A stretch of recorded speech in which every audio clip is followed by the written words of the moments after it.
warahmatullahi wabarakatuh. We are honored to have as our guest speaker today His Excellency Dr Hisham Al-alawi, who is the Ambassador of the Republic of Iraq to South Africa. His topic today is what makes Islam relevant in our societies.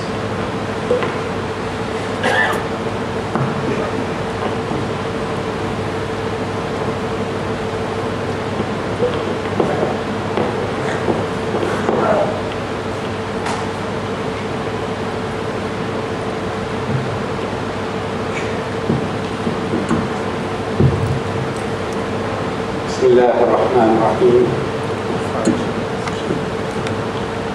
الحمد لله رب العالمين، والصلاة والسلام على رسوله المصطفى الأمين وعلى آله الطاهرين وصحبه المنتجبين ومن تبع هداه إلى قيام يوم الدين.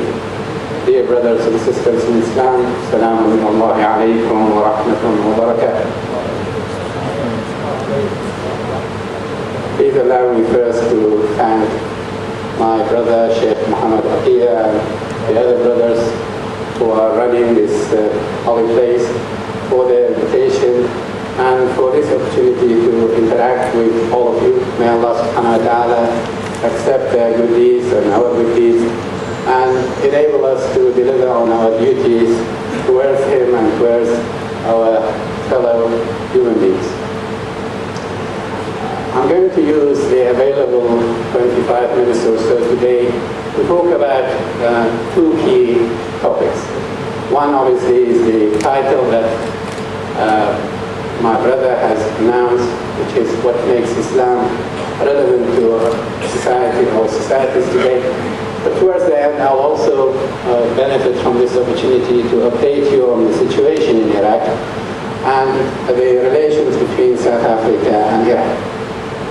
Before we talk about some of the key principles and values as far as the Quranic and Islamic teachings, which makes them very relevant to members of societies across the world today, I think it's useful that we start with a definition of what we mean by religion and Islam, according to the verses of the Holy Quran. Religion, according to Quran, and by that we're talking about true divine religions, represent a comprehensive system that consists of a worldview that answers the key questions that an ordinary human being has as far as his origin, who am I, why I'm here, what is the purpose of my creation, what happens to me after death, and so on. So the first component of a divine religion is what we call worldview. The second important component is what we call akhlaq, ethics, and moral values that help ordinary human being to decide what he should do and should not do in this world.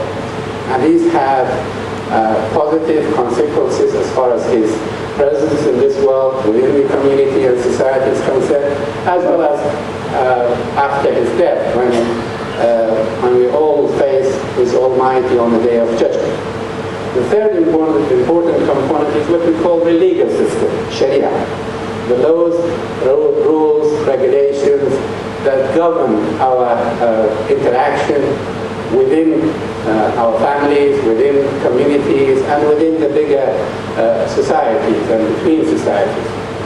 So a true divine religion will have systems, teachings, rules, regulations that help us to understand our presence in this world, our origin, where we end up, what is the purpose, as well as provide us with a system of ethics, ethical codes, akhlaq, and rules and regulations that if we follow them, then they will help us to become better human beings, more perfect human beings at individual levels, closer to His Almighty, fulfilling the purpose of the creation.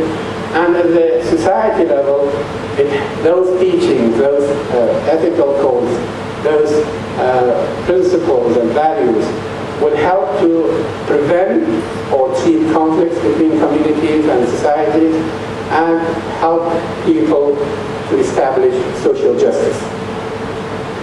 With that in mind, we move on to understand what we mean by Islam. And when we talk about Islam based on the verses in the Holy Quran, there are two meanings for Islam.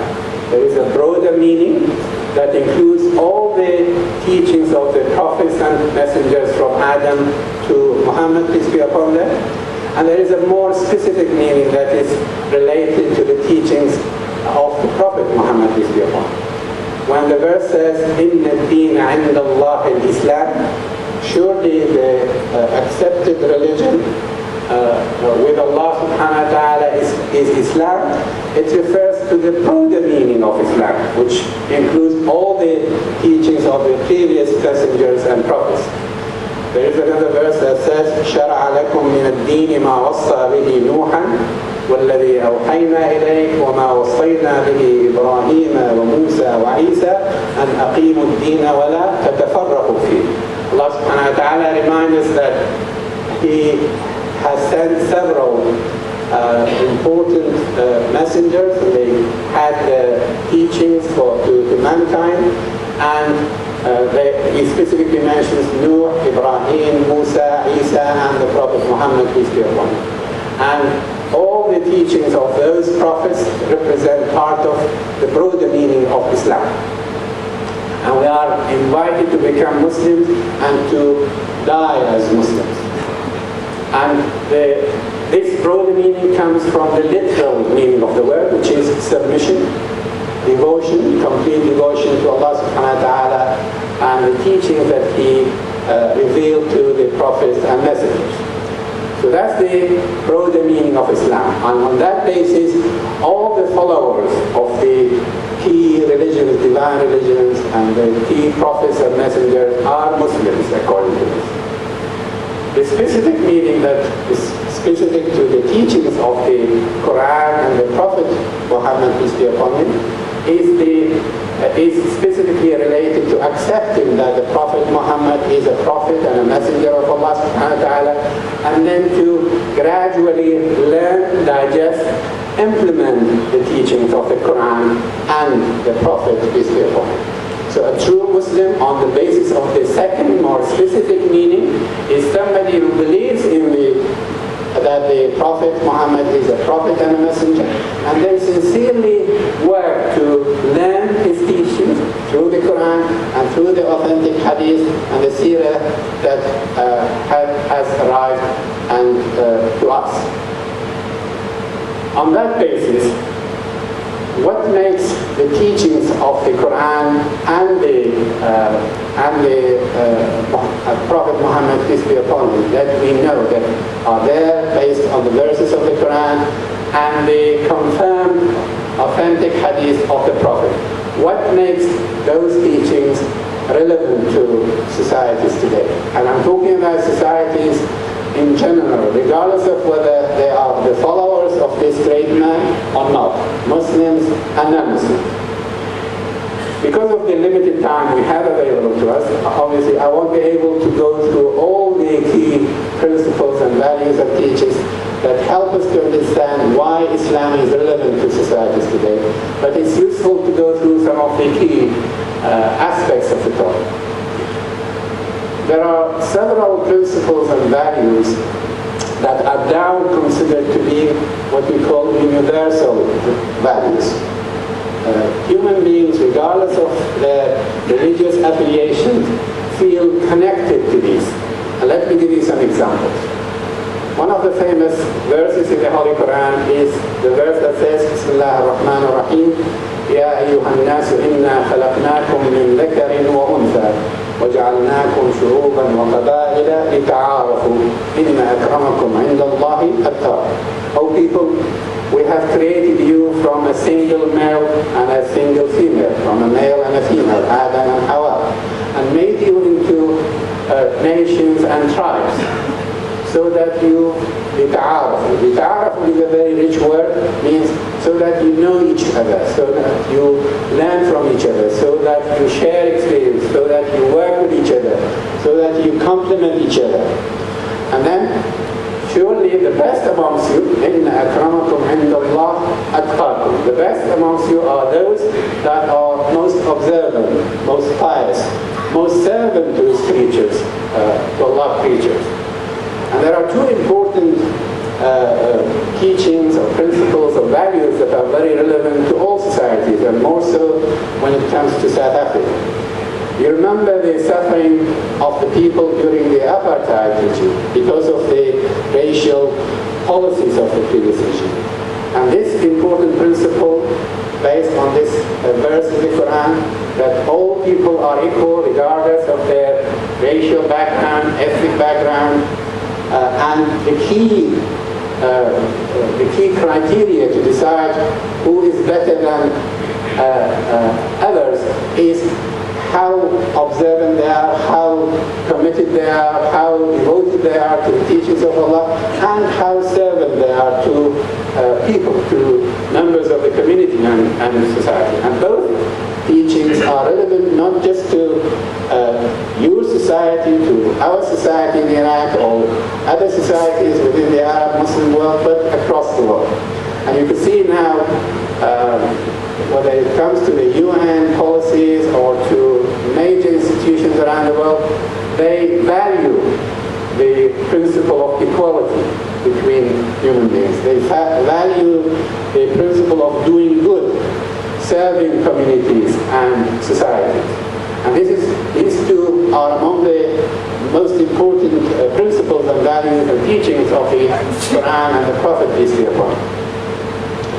The other important principle, value, teaching of the Quran and the Prophet, which makes Islam relevant to all societies, is the importance of maintaining unity and strengthening national reconciliation. And again, both were important values that the South African society needed around the time of change. That's why a lot of effort was put into the work of the Truth and Reconciliation Committee, and there was a detailed act. In Iraq, we have gone and we are going through a similar experience in Egypt, in Tunisia, and other parts of the world.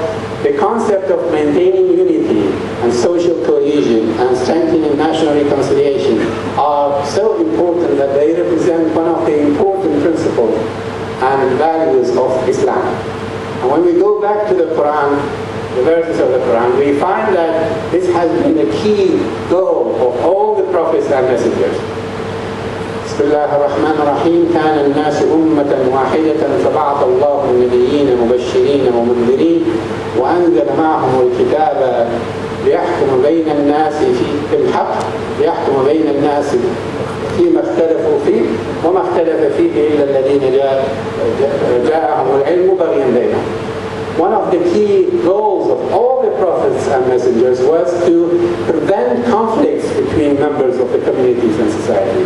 And if they happen, then to treat these conflicts and differences between society. There is another verse in Surah Al-Imran, بسم الله الرحمن الرحيم واعتصموا بحبل الله جميعا ولا تفرقوا. Hold steadfast to the rope of Allah subhanahu wa ta'ala and don't divide ourselves. Don't act in any way that threatens your unity, your cohesion, your national reconciliation. واذكروا نعمة الله عليكم إذ كنتم أعداء فألف بين قلوبكم. Remember when you were different and hatred was filling your hearts, Allah subhanahu wa ta'ala has